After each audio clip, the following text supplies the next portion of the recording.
हई बोला तो बिहार सुनी पवन के पुकार बम्पर जीत होई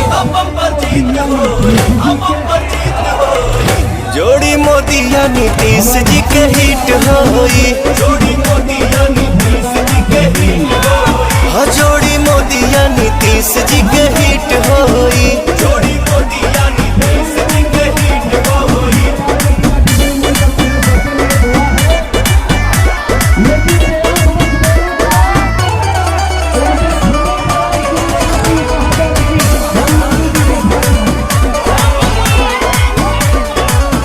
जहाँ मोदी अमित शाह कभी न हारे संगे माझी नीतीश जी दहाड़ा तारे।